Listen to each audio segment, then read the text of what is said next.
This is Perfect Cocktail Pursuits. I'm Rosalina Africano, your host. I'm here with Ian Burrell, the rum ambassador. I don't think I know another person who is an ambassador for a whole line of spirits. Tell me more about that.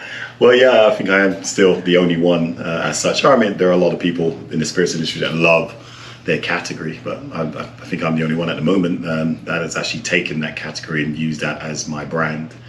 Ian is the creator of Equiano Rum, the light version, the dark version, and this is the world's first African-Caribbean rum. Is that correct? Yeah. I mean, there are many rums that are blends of local of rums from local islands or local distilleries in one region, but no one's ever really decided to actually use two regions like the African continent and the Caribbean region to blend the rum. So when I was putting this together, in the UK, I'm called African-Caribbean. So I was like, oh, why not do an African-Caribbean rum instead of a Jamaican rum or Barbados rum or a Guyanese rum? It was just create an African-Caribbean rum.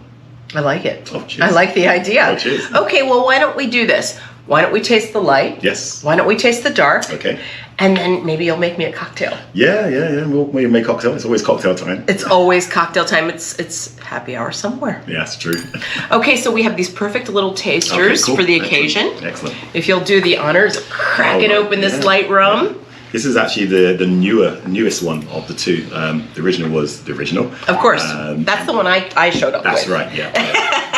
And the light was really came about because of my bartending background. I think the best rum cocktail out there is the daiquiri. It's what I like to call the rum trinity of rum, lime, and sugar. And that's it. And that's it, yeah. Shake it up with some ice, and then that's really nice and chilled. But most rums that I like to use my daiquiris are light or white rums. So I wanted to create a rum that would really excel in as a base for a daiquiri, as opposed to using an older age rum. Right. So this came about with just, as I say, my love for daiquiris, but also the love for blending styles of rums as well. So this is still African and Caribbean, but the differences between this and the original is that this is a blend of rums made from molasses and fresh sugarcane juice. Got it. Most rums made from fresh sugarcane juice, a lot of people would associate them with the French Caribbean or French colonies or departments of France. They call them rum agricoles, or agricultural rums. They're made from fresh cane juice, but most rums are made from molasses. So this is a blend of two styles of rums. An aged rum, aged for 3 years in Barbados, and then a fresh sugarcane juice rum from Mauritius. We should taste. Yeah, we should taste. Have a little taste. So what I'm hoping you might get is a little bit of well, I don't really want to put words into your mouth because you might have your own ideas of notes and see if they're similar to mine. Everyone has a different opinion on their own journey when it comes to using their olfactory senses. So you might smell things that I've never smelled before, and I might smell things you've never smelled before. Thank you for joining us. Yeah. Yeah. Get a bit of that sugar cane, fresh cane, that sweetness you're getting is it's like a younger blossom, if you will, than I'm used to. That's right, yeah. And you get a little tiny bit of earthiness as well. And the earthiness, again, is coming from the fresh sugarcane juice. But where the aged rum comes into play, which is why it's got that little bit of that hue, that colour. That golden. Yeah, light golden, sandy hue. That's coming from the aged rums added to that. So.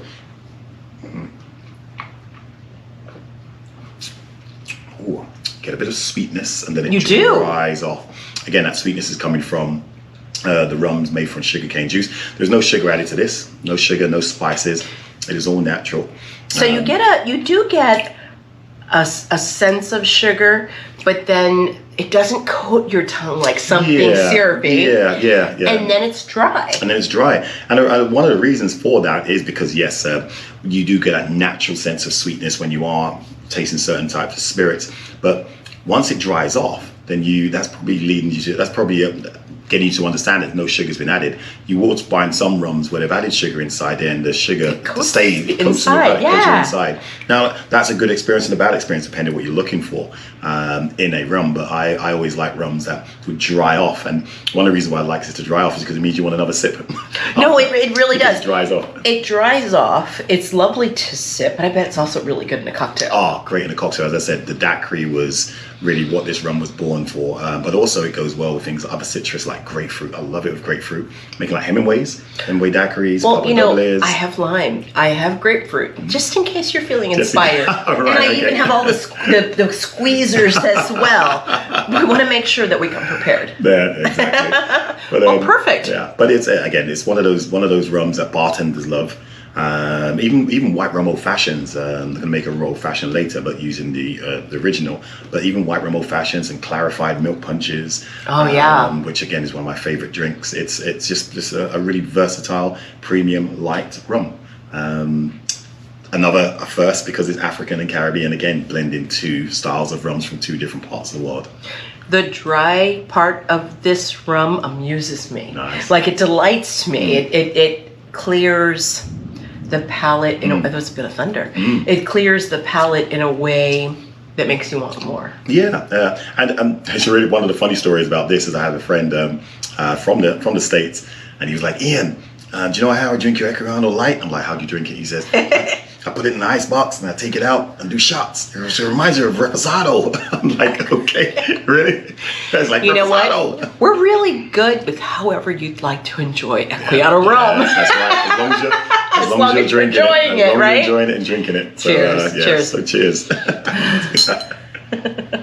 and 86 proof. Yeah, a little bit of a premium edge there. Thank you for that. Yeah. So this is the light. That's the light. Equiano. That's Now, who Equiano. is this named after? So Equiano is named after a very famous abolitionist, writer, entrepreneur from the 18th century, a guy named Lauda Equiano or Lauda Equiano, depending on which part of Nigeria you're mentioning from. So it's from Nigeria. He was kidnapped when he was 11 and enslaved, taken to Barbados, where he was sold to English captain. The English captain took him to the States and then took him to the UK. And when he was in the UK, he learned English, and then he learned how to work on the ships as such. So came back to the Caribbean, and in the Caribbean, after being passed on through different owners, the last owner said to him, if you can raise 4 years' wages, £40, which is what I bought you for, that's about $50, you can buy your own freedom. Not knowing that inspired Lauda Equiano to do this, and he bought his own freedom within a couple of years by just selling rum and selling spices and trading in the Caribbean. He came back to England, and with his freedom, he then teamed up with other notable Africans that were in London at that particular time, and they basically campaigned to bring awareness of what was happening in the colonies with how Africans were being treated on the plantations in the Caribbean.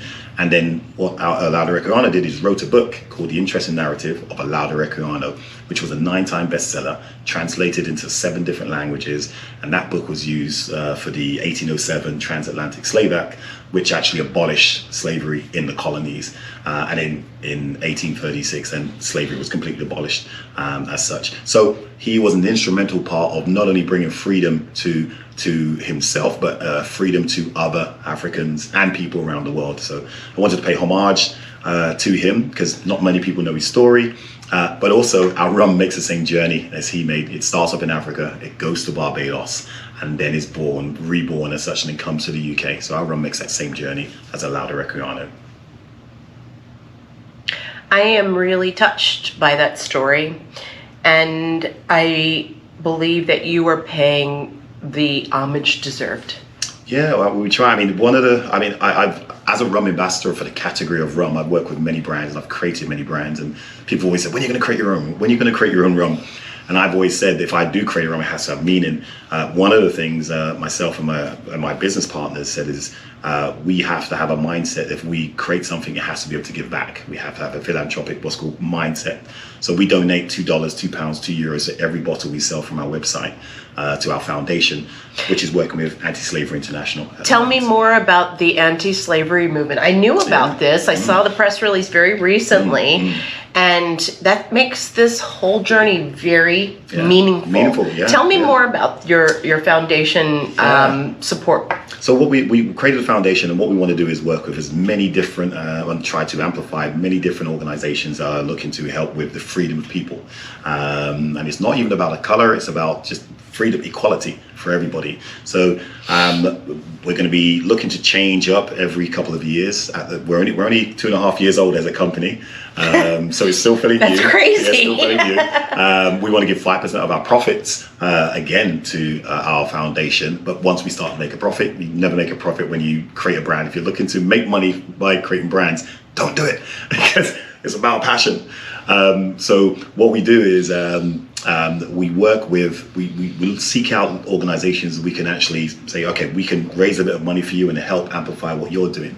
Now, Anti-Slavery International was the first one we started working with, and there's a couple of reasons. One, it's the oldest people trafficking organization in the world. Secondly, one of the founders, Wilberforce, who was seen as instrumental in helping with the abolition of slavery in the UK, he actually mentioned and quoted several times Lauda Equiano in Parliament to get to get the bill or score across the line, and he was one of the founders of Anti-Slavery International.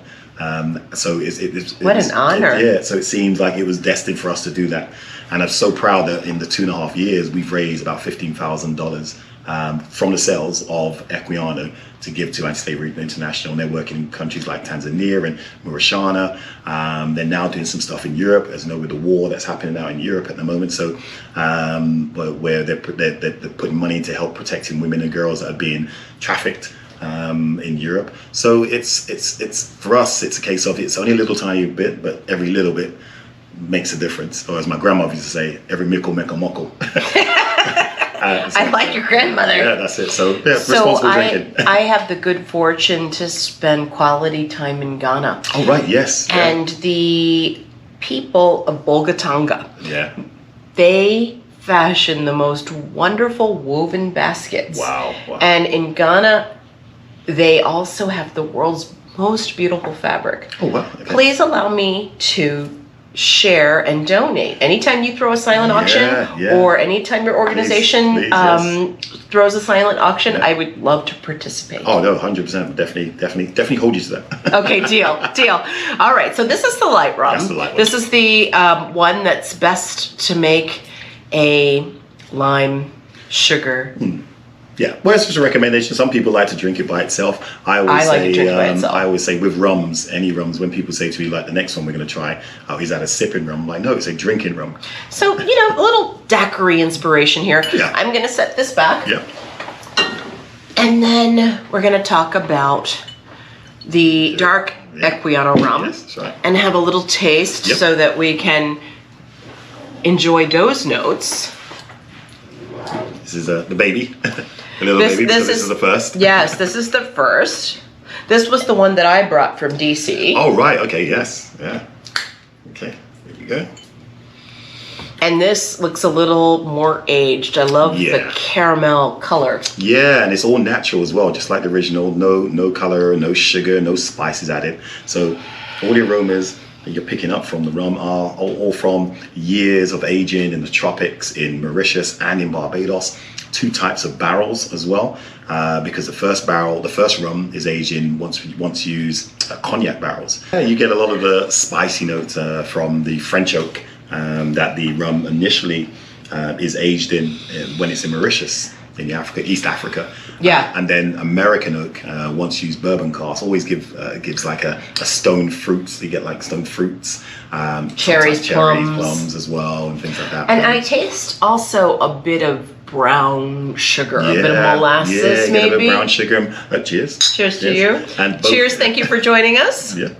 And you will get a little brown sugar, molasses, that natural sweetness, and again, that's from the extensive aging that happens in the tropics. It's accelerated aging, in fact, because if you're comparing it to, say, whiskey in Scotland being aged, when whiskey matures in the barrels in Scotland, it evaporates. You need evaporation called the angel share. Right. The evaporation up there, but they'll lose about 2% every year. Where in Barbados and Mauritius, you're losing anywhere from 6 to 8% of your liquid every year. So it's maturing at 3 and 4 times faster. So rums like this will take in a lot of those natural flavors, natural sweetness. I feel the richness on my palate. Yeah, exactly. You'll get a lot of that. And as I said, some people do say, "Oh, is this a sipping rum?" I'm like, "No, it's a drinking rum." No, it's a sipping rum too. You sip it as well. You want to drink it, and you can drink it. Yeah, and also, as I like to say, it's a session rum as well. You have the bottle, drink it in a session, you can finish it in no time, and then you order another bottle. I like the way you think. Yeah, that's it. So you're going to make a cocktail for us today as well. Yeah. I'm going to set this taste aside, but we're not wasting. Yeah, no, we're going to carry on. We're going to carry on with that. You're going to make a cocktail. We have fresh orange. Oh, perfect. Yeah. We've brought your weapons. Yeah, tools. And we've brought a mixing glass as well as a spoon. I'm going to leave you to do what you do best. Yeah, I can sit down here and do it. Yeah, perfect. So what I'm going to do is one of my favorite ways of really showcasing really good rums, or any aged spirits, but rums in this case, is an old fashioned. A cocktail made in the old fashioned way. Originally, the spirit of choice in the Americas would have been things like brandy, bourbon, brandy and rums. Yes. And then bourbon came and took over. They did take over the old fashioned, didn't they? I think a lot of that was to do they weren't really happy with the English, especially after 1776. We're still friends anyway. Is that all right? There we go. Okay, good. And rum always symbolized England and the colonies, so there's let's drink our own stuff, which is whiskey. So I'm going to make one of those. But I also always love to give like an old fashioned a tropical twist. So I'm going to use a bit of pineapple. That's unusual in an old fashioned. Yeah, so instead of using just a basic sugar or a sugar cube, brown sugar, a bit of pineapple syrup inside there, because pineapples are one of those tropical fruits that really symbolizes the tropics, the Caribbean, but also it's a symbol of welcome. As well. So we like it. It's a nice way to welcome people into the rum world, an old fashioned. So always ask the customer if they like it sweet or drier. So I normally start off by doing like 2 bar spoons per person. So I'll do 4. All right, let me see this bottle here. Okay, this is one of the companies I love working with, Burrell. There's a lady that creates all the flavors for this company, and she's like one of the best food scientists I've ever met. And she has this unique, patented triple freezing of fruit to help extract flavors, and that's why it tastes so much like the actual fruit. I can't wait to taste it. Them, so, Burrell pineapple puree infused syrup. That's right. Yeah, they do coconut, which makes the best pina coladas. Mango, which she goes to different countries, gets 3 different mangoes and fuses them together to create the mango flavors. Strawberry, all the flavors, but they're great for cooking as well. Yeah, and using for Kool-Aids and that. But of course, if you're making cocktails, you want all the flavors. Let's get back to it. Yes. And then we're going to add some bitters. Now, normally you use Angostura bitters or aromatic bitters in old fashioned. But now Jamari has joined us. That's right, yes. And Jamari has Hella Cocktail chocolate bitters. There you go, exactly. So we're going to keep it real. We're going to keep it real. Use some chocolate bitters. Keep it in the family, as we say. Yeah. And also with chocolate bitters, chocolate and pineapple go so well together, and it just helps lengthen the flavor. So I'm going to add 3 dashes per drink. 3 dashes, 1, 2, 3, 4, 5, 6. There you go. Perfect. Thank you. You're welcome. Just set that around a little bit. All right. And then we have the rum. Yeah. Now, I'd normally measure, but they always say when you're making a good cocktail, you don't measure, you feel it. I like to feel it. Go on then. It's like when I asked my grandmother, say, what's the measurements of the peppers and spice for your food? She says, slaps in the face. What feels good? Yeah, that's how I cook, is by intuition. It's like, it needs a little more of this, it needs a little more of that. There you go. I prefer to cook with intuition. Yeah, that's it, exactly. so we felt the rum inside there. We did. Just gonna stir in the pineapple puree, the chocolate bitters, and then we're gonna pass me the bucket and I'll fill your ice. Yes, please, thank you. My assistant. Exactly. I can handle this responsibility. Inside the mixing glass or the glass itself? Inside the mixing glass, yeah. Hold on. Perfect. More for you? A little tiny. That should be enough. Just gonna chill it down a bit. Yeah. Even though the ice is quite wet, so add a little touch more. All right, got this. I can handle this responsibility. And then you want me to ice the glasses as well? Yeah, all right, let me do that. Just stir that. It's such a simple drink, but it really showcases the actual flavor. More ice than that? Yeah, a little bit more until we want it nice and cold. All right, let me work on that. There we go.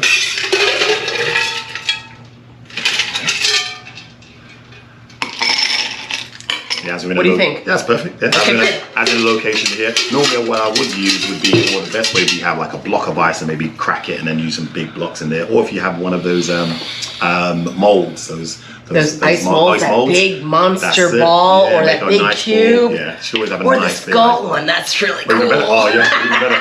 So you have those, and then that what it does, it chills down the drink, but doesn't dilute it as much. Right, because it takes time to melt that big rock down. That's it. And then we strain. Oh, I did forget my strainer. I didn't. Yeah, tube strainers. It always fascinates me with these because what someone was telling me back in the days, when you'd have a big glass and you're having your mint juleps, right. This was really just to stop the mint from falling out into your mouth. So you have your drink, you'd be like this.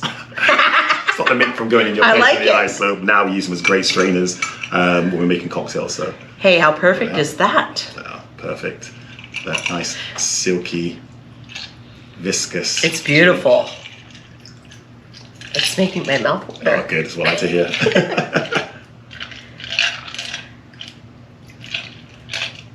Oops, just want to go through it. We're not going to show any. We're not going to tell anybody. Squeeze out the remainder of that. That looks a beautiful color, doesn't it? Oh, beautiful. Let me pull this out of the way. And just to finish it off, yeah, add a little bit of zest.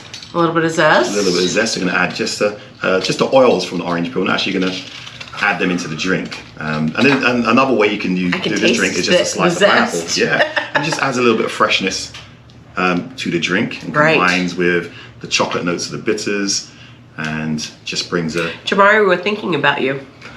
Exactly. And then here we go. Thank you so very much for making me a cocktail. You're welcome. Cheers, my dear. Cheers, it's a delight to host you. Cheers to you guys. Cheers to you guys. And oh yeah, to the away from home bar. Away from home bar. There you go. We're away from home, but we feel home.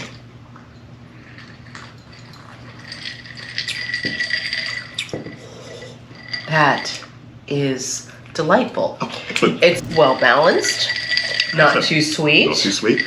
Got a little punch to it. It's got a little punch just to like it. we like. This is so bright and so balanced and really a delight to drink. Yeah. It's very tropical as well with the fruit notes inside it. The orange and the pineapple balance well together. Chocolate brings it all together. These are all Caribbean produce as such, and just ties it all in. So we love to showcase the best of the Caribbean, and we also want to showcase the best of Africa as well when it comes to drinks and our bartending skills as well. So yeah, it's an African Caribbean drink in a glass.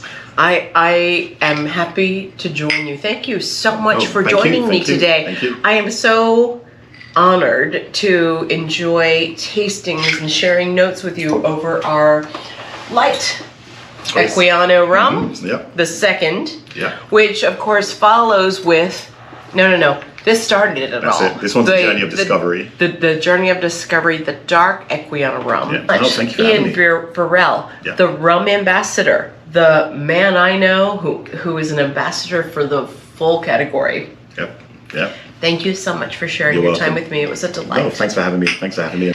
And I'm Rosalina Africano, your host of Perfect Cocktail Pursuits. And this, again, Ian Burrell, the creator of Equiano Rum.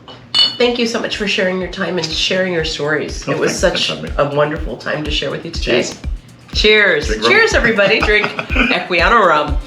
Or good rum. Any good rum. Yeah, that's right. He's repping everybody. Cheers. Bye. Bye.